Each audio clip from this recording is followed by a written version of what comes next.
Okay, so this is a demo. We have a contributor, Seth Cleaver from Australia, who has a website called Cast. So he's reached out over Christmas to see if I had a little bit of time to work on a feature for him that he needed, that we do actually have an issue for him as well. This is just a little demo on that, and this is the actual issue, which was opened a little while ago from Dodie, which was about providing ways through the CMS to edit static resources like JavaScript and CSS, so that you can edit and style a site live as well in the same way that you can do with templates. So we have a module that's kind of potentially coming up, and we'll start with just the agency website, which, as you can see, is just the standard agency site. And what we're able to do then is provide static resources through a arrangement that's quite similar to layers, for a variety of reasons, and I'll show you this particular resource that I created here, which would just set the body background to a different color. And if I publish this one, now go back over here, I'll show you on the network tab so you actually see what we're looking at. And suddenly the style is red for the background. And if we actually look at the style sheets coming through here, we've got the standard style sheet from the fonts, styles from the agency, and our custom one coming through as an actual resource. So we haven't injected this, and we haven't injected this style weirdly somewhere in the HTML. We've actually got a style sheet which we could put as much as we wanted to, all of Bootstrap in if we wanted, and edit it. And so let me explain some of the UI and some of the other features that you can do with it as well. Because it is static assets, this allows us to do things like a robots.txt file, which if I publish, you'll be able to see that as a text file.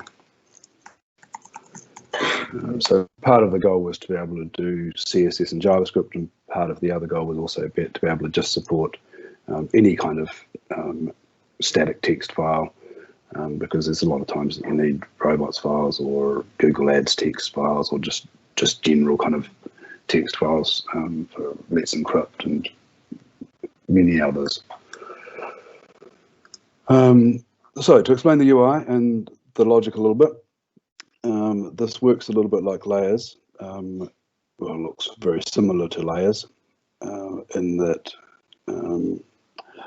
these resources, the CSS and JavaScript, are supplied in the content zone, and when the rule is always, then the HTML to load the file itself is rendered inside the page, and the file itself and the file is managed through that. So if we look at the actual page source, there's a little foo link. So that was one of the reasons for doing them with a kind of layers arrangement, is because it takes care of actually injecting them into the page as well. Now, that was reasonably important for Seth, because he's doing some tricky things with a shadow DOM where he needs to inject them at certain points in a page, which is why there's a Vue.js zone here, which means he can force them in at a particular point in the page rather than being provided through the head like you would normally do with CSS styles. So they're content items, which means that you can just add a variety of all the standard kind of content fields to them and make templates to render those in a text way. For example, with this content picker one, this allows you to actually pick other base styles from the site. So BAS is actually defined down here as an unrendered zone, and that is kind of intended to provide a bunch of base styling, which a number of other resources can kind of pick up on. So the way you do it is through a widget arrangement. So all of the ones that I've made are resource widgets rather than your standard stereotype of widget. And that's just got a content picker field on it. And the CSS one just has a text field on it using the code mirror editor. And we have a custom template that makes sure there's no actual HTML wrapping around it, just text. So they're all cached locally. So the first time you publish these, it will generate, and you can see in the case here, it's generated a document under the foo name, and there's another one with the version ID, so that as you change them, they'll be automatically refreshed as you publish a new version, which is how you keep track of them. So that would be, let me publish the other one as well. So I think if I publish this one, it's going to bring in some other CSS, and I suspect if we're lucky, nope, I think I have to publish this bit as well. So in that case, I publish the source, and this was the picker that just picked on it. And with any luck, that might just, still not going black. No, picker's lost it.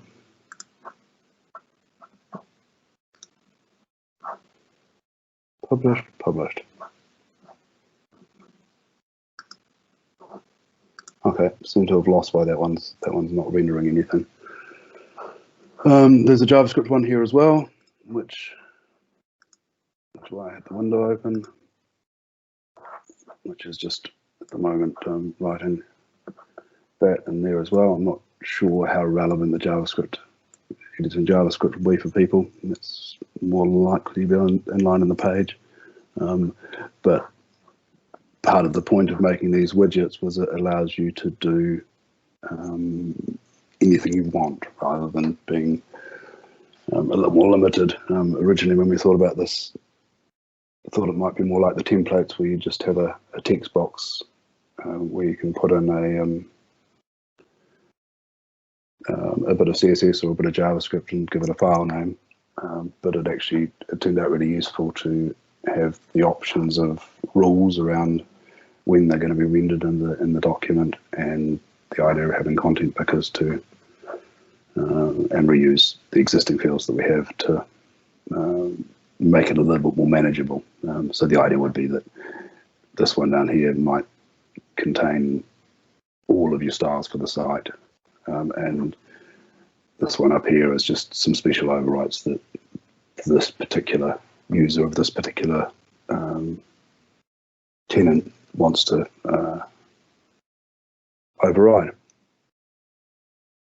So yeah, that was the demo, and if it's of interest, then we'll probably look to put it through as a PR as well. Questions? Mm-hmm.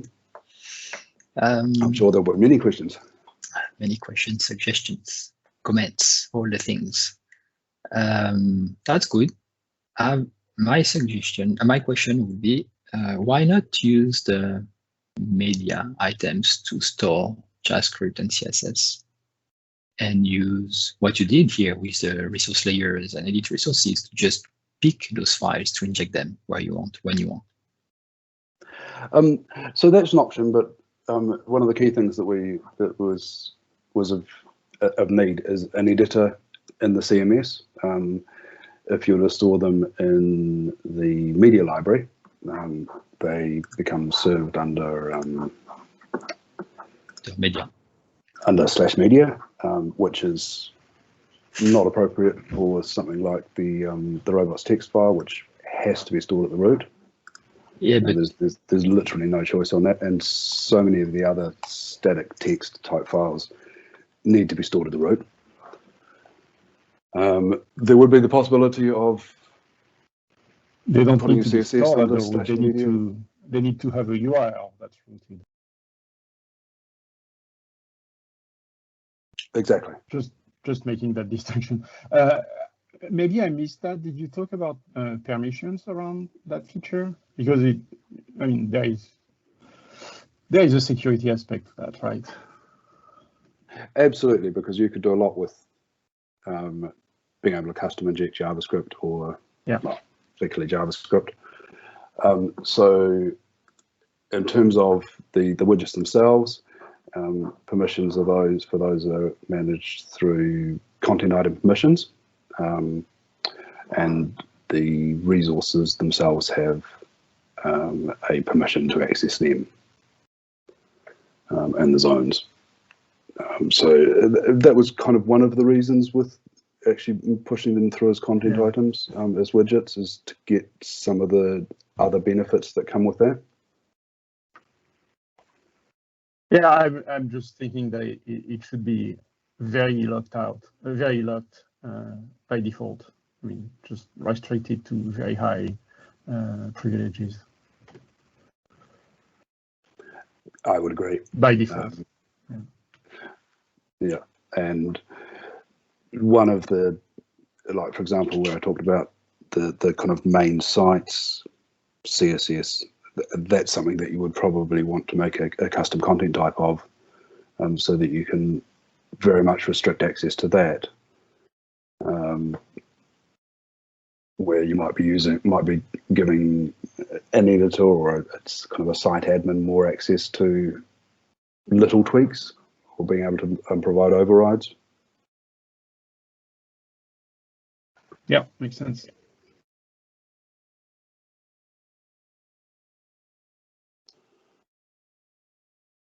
So one of the other options would be storing in the media library, but you get no editor for it.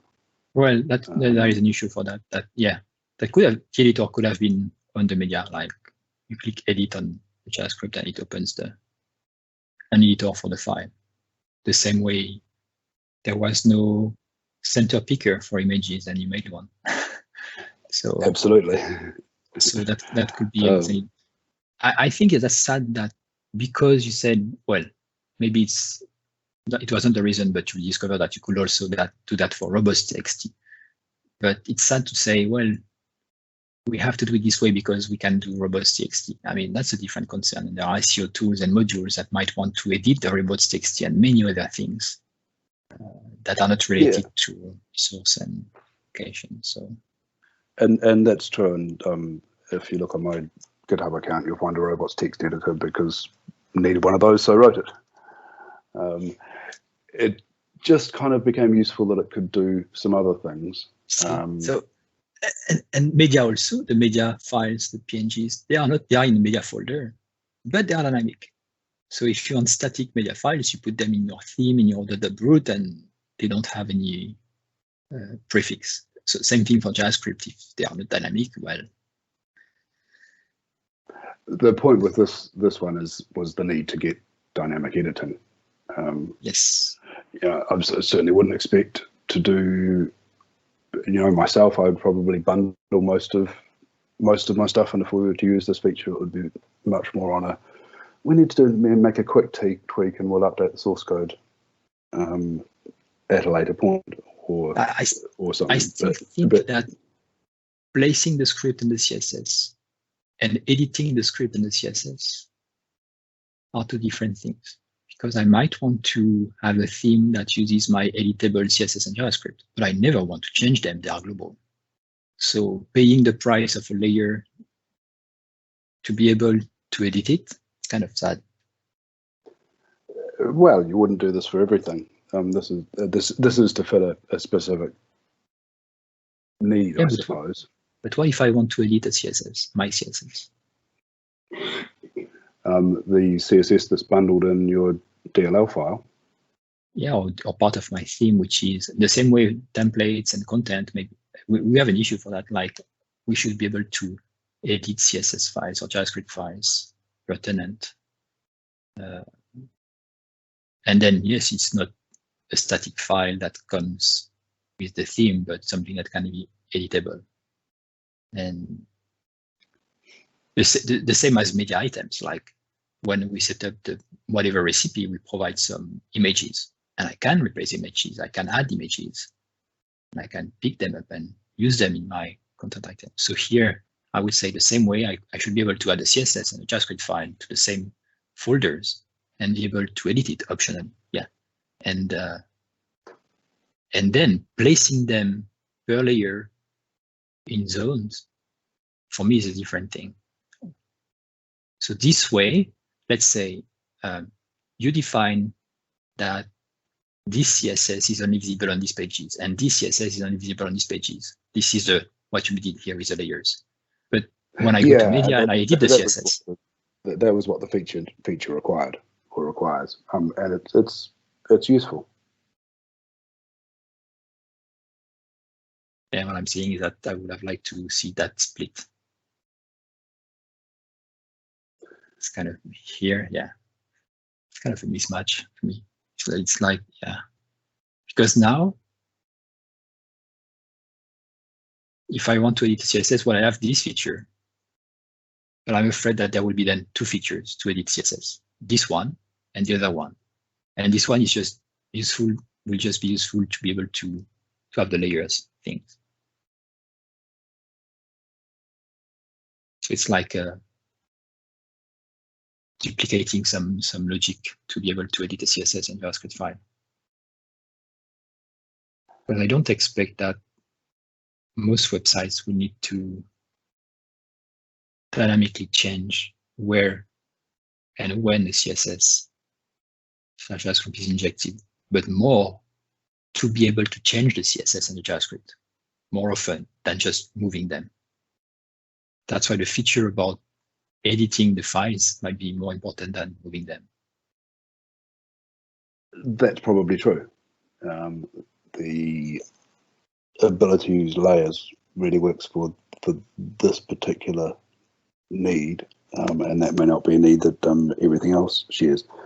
One of the problems with kind of online editing of a JavaScript file is that, or a CSS file, is that they're often going to be minified. Well, the ones you want to edit, it can't be minified, or you minify them with a different tool, but that doesn't change the issue here. You edit them, they are not minified either. What I'm saying is that what you want to be able to edit, I know, I get it, but still, I don't buy the argument of they are minified. Yes, if they're minified, good luck changing them.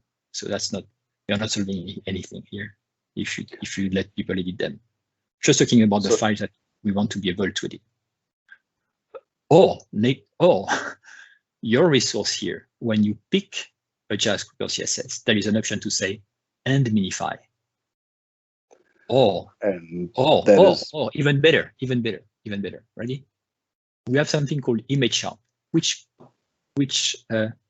zips, like compresses images. Why not have a command handler that when it's a CSS, it compresses the CSS or the JavaScript? So you can still edit that the same way we did PNGs on the backend.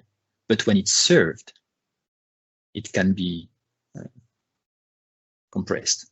And the fact that you inject them in a layer is independent. You just inject the resource dependency where you want, but they will still be served using the logic to serve them from static files and compress them optionally. You can ask Zoltan, did that in Archibald. So one of the reasons for having a comma separated list of file names here was to be able to provide to a handler that would know that it should be served under the under a minified version, and there's some event handlers that you can hook into to minify it. So how do you do that? Here you provide file names. I would have expected that you could have, because it's a resource, it's a resource dependency thing. We have notion of minified and debug and release versions. Okay, And that should be 2 text boxes here with 2 different file names. And if it was like the same way we have today with images, we can say query string in the query string of the URL, can say with equals whatever. So here you could say we want the minified one there and the non-minified one there, or just one which is a minified one. Yeah, rather than doing 2 text boxes, because it covers more if you provide more options, and just provide a simple comma separated list, and depending on the debug settings of the site, it will serve under either name, which then gives you a handler to hook into. So if we look at this one here, it comes through as foo.css.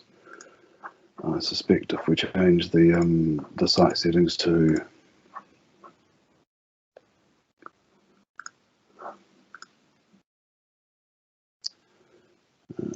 use the minified version. I haven't tested this, so I don't know if it works, but it should do because I wrote it. Then we get the minified version coming through. So it picks up on that name or that file extension. It's not minified at the moment, but the hooks are there for handlers, and this project here looks quite promising. I was looking at it this afternoon to just catch that and catch it on at the time that it's being cached. So they get served in a cache folder off the www root, as we've done before for the media cache. Yeah.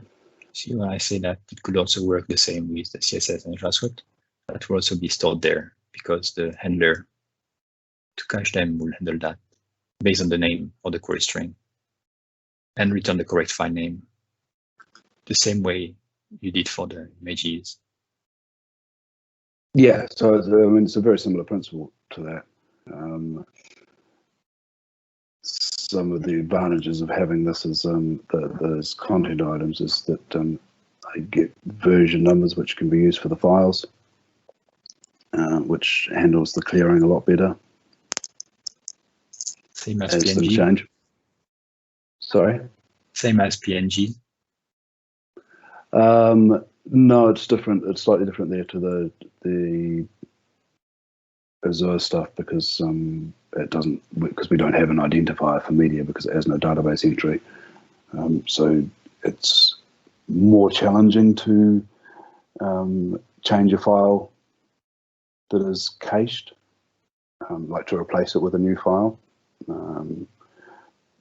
But how do we do that today with media? We do that, right?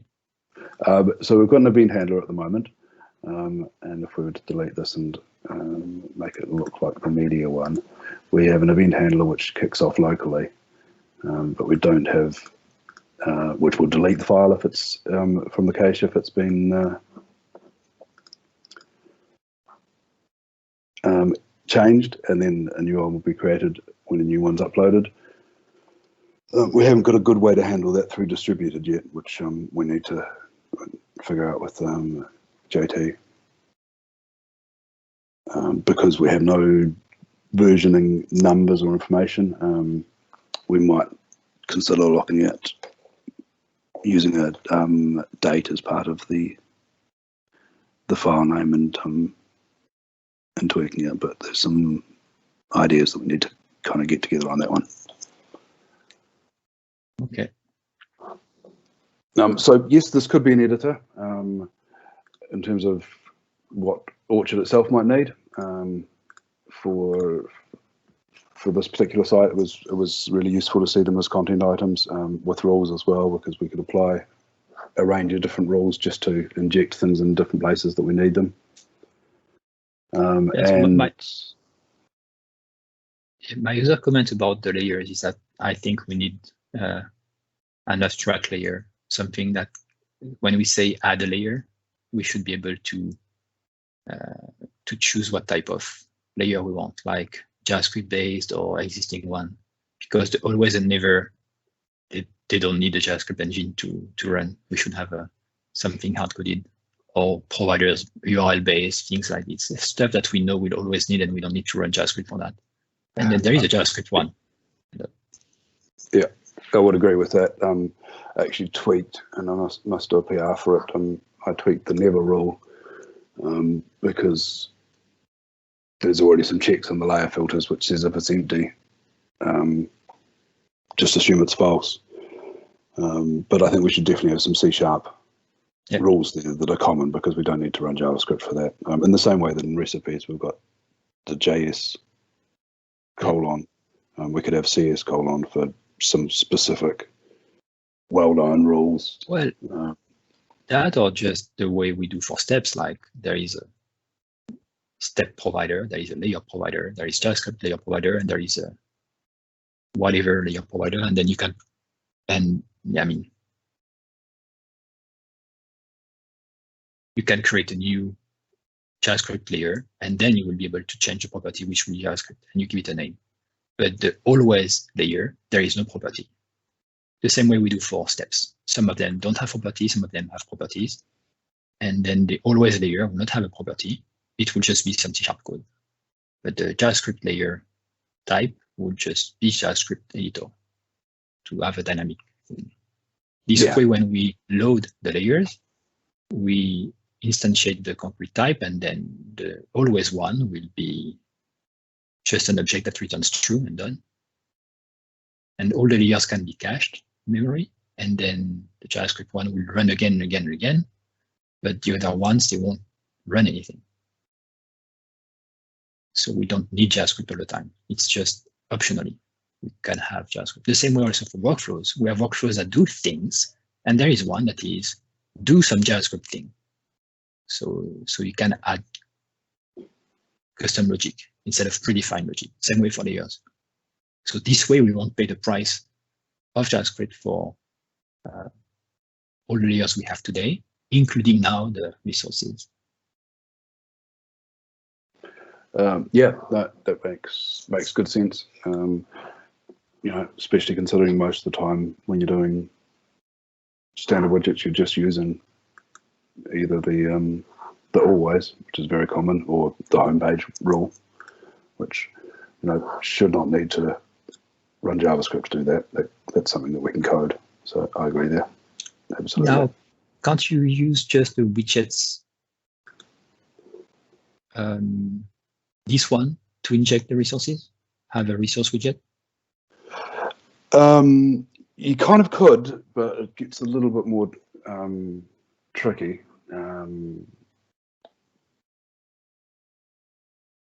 Because it just seemed worthwhile to have them split. And for example, if you added a resource widget here, then that would suddenly be available on other pages to insert, and would make no sense in that context. So I don't agree. I don't agree. It would have made sense also. I have a content item. It's a custom blog post. I want to inject a custom CSS. I don't have to create a layer. I just inject it as a widget.